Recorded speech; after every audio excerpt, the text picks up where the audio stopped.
pa rin natin guys. Ayan, yung ating potato.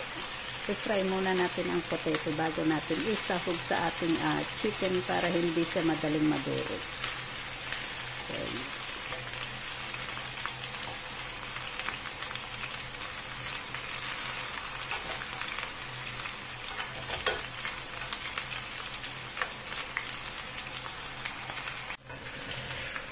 Ayan, luto na yung ating potato. Ayan, so tanggalin na natin.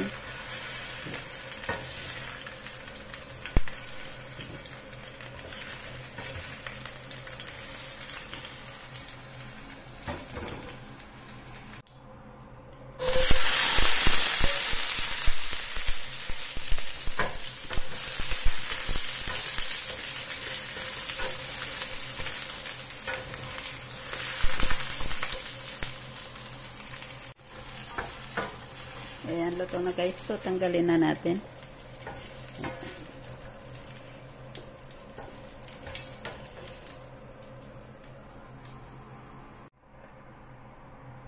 Lagay na natin ang onion.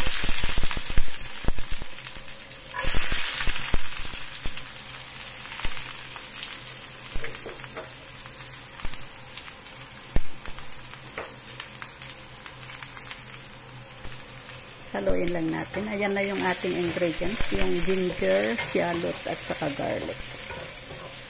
I-fry lang natin yan hanggang sa maging brown yung ating ingredients. Ngayon ilagay ko na ang chicken.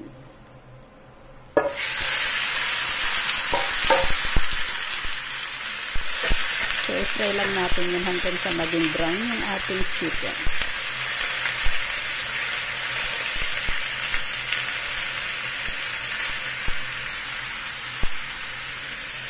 Ayan, napakabango guys, gawa ng ating ingredients. So, ayan, balik pa rin lang natin.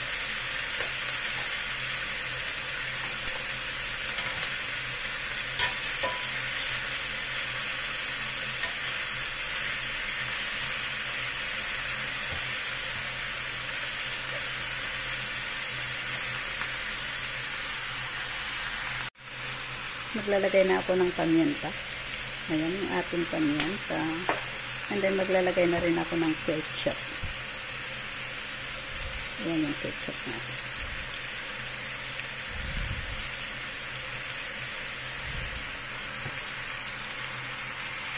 At maglalagay din ako ng parmesan cheese.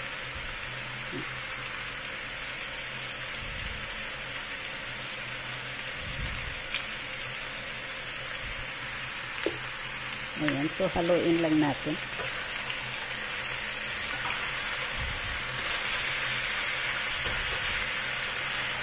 Wow, ang bango guys. Napakabango yung ating chicken.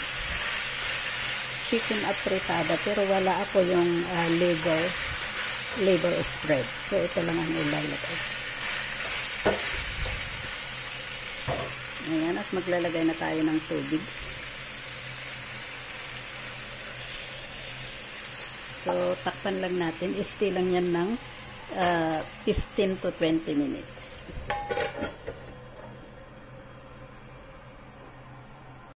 At maglalagay din ako dyan ng salt para may lasa yung ating chicken apretada.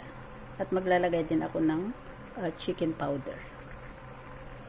Ayan, so, haluin lang natin bago natin i-mix ang ating potato at saka carrots. Wala tayong green bell pepper. So, hindi ako maglalagay ng green bell pepper. Potato at saka carrots lang. Ayan. So, ilagay na natin. Ayan. Ang ating potato.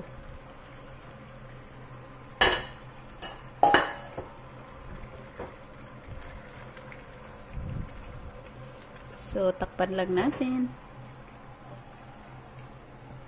Ayan.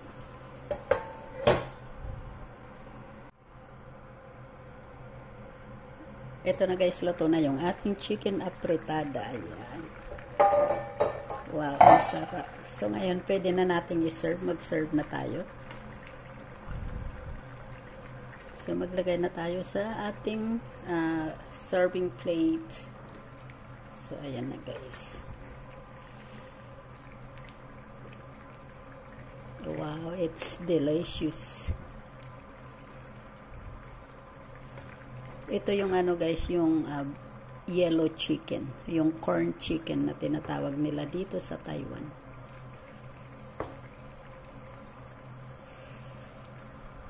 Wow, ang sarap guys.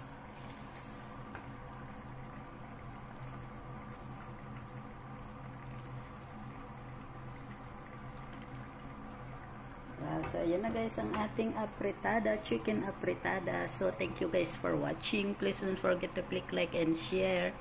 Thank you. Bye-bye. God bless.